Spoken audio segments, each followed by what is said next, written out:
The city's streets were quiet, but the air was thick with tension. The people had begun to lose faith in the very system meant to protect them. Crime rates were on the rise, and corruption had seeped into every corner of the police department.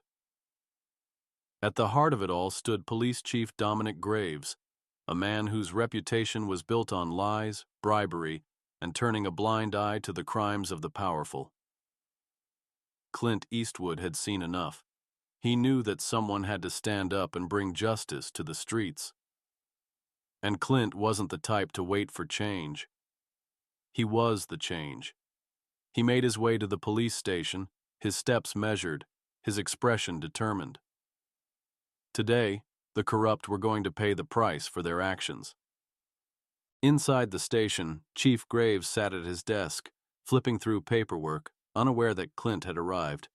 The air in the room was heavy with the smell of cigarette smoke and the quiet murmur of officers working in the background. But Clint wasn't here for small talk. He walked directly toward the chief's office, his presence enough to make the room fall silent. The officers glanced up, but no one dared to stop him. "Chief Graves," Clint said, his voice cutting through the stillness. Graves looked up, his smug expression faltering for a moment. "What do you want?" he asked, trying to hide his unease behind a mask of authority. "I'm here to bring you in," Clint said, his voice steady and filled with resolve. "You've been using your position to protect criminals, and I'm here to make sure you face the consequences." Double asterisk. Graves stood up quickly, his chair scraping loudly against the floor. "You don't know what you're talking about," he said, his voice rising with a mixture of anger and fear. "I've done nothing wrong." Clint didn't flinch, his eyes unwavering. "You've been covering up crimes for years. You've been taking bribes, turning a blind eye to the law, and keeping criminals safe while the innocent suffer."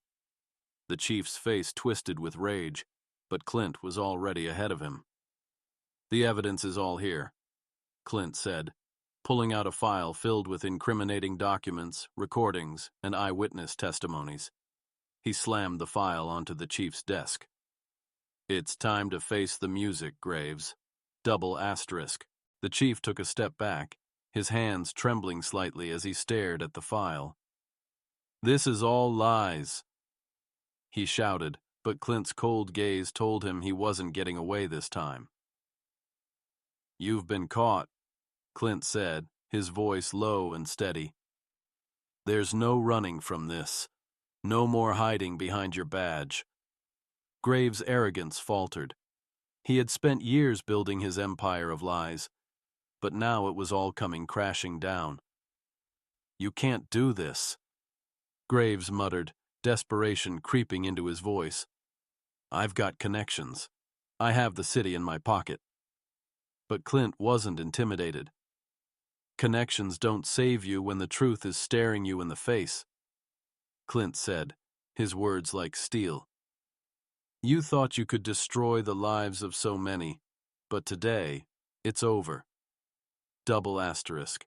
As the authorities arrived to arrest Graves, Clint stood back, his expression unchanged. The chief was led out of the station in handcuffs, his once pristine reputation in tatters.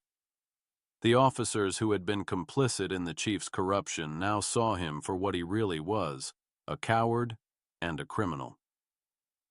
Clint didn't need thanks or praise. He didn't need anyone to sing his praises. He had done what needed to be done. Justice had been served. The people would once again have faith in the system, and those who thought they were above the law would know that Clint Eastwood was always watching. And if you want to see more of Clint Eastwood's unflinching justice, where no one is too powerful to escape the truth, subscribe to this channel and hit the bell icon, because Clint never lets the guilty walk free. Fire.